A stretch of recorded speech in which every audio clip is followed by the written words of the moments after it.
நள்ளிரவு 12 மணிக்கு விருத்தாச்சலம் டிஎஸ்பி கார்த்திகேயன் அவர்களும் கடலூர் எஸ்பி இன்ஸ்பெக்டர் சுரேஷ் கண்ணன் அவர்களும் எங்கள் வீட்டினுடைய தெரு முனையில் நின்று கொண்டு நூற்றுக்கணக்கான போலீசாரை வைத்துக்கொண்டு உங்களை சந்திக்க வேண்டும், வெளியே வாருங்கள் என அழைத்தார்கள். நான் வீட்டில் இல்லை, வெளியூரில் இருக்கிறேன் என்று சொன்னேன். அவர்கள் இல்லை, உங்களை மேலதிகாரிகள் சந்திக்க சொல்லியிருக்கிறார்கள்.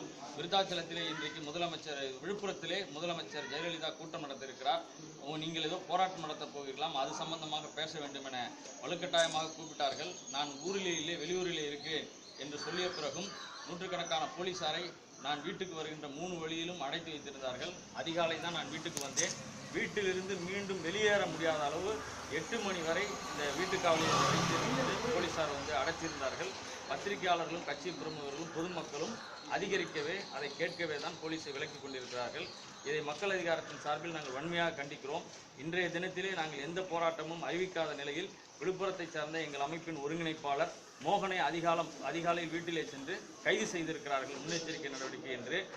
தேர்தல் ஆணையம் என்பது ஜனநாயகத்தை பாதுகாப்பதற்கா அல்லது ஜெயலலிதாவுக்கு கட்சி பிரமுகர்கள் போல அவர்களுக்கு ஆதரவாக தான் செயல்படுகிறது.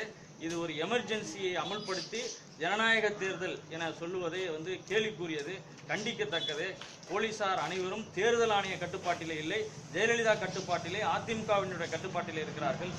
நியாயமான தேர்தல் நடப்பதற்கு வாய்ப்பே கிடையாது. மதுவிலக்கு போராட்டத்தை நாங்கள் இறுதி வரை நடத்துவோம்.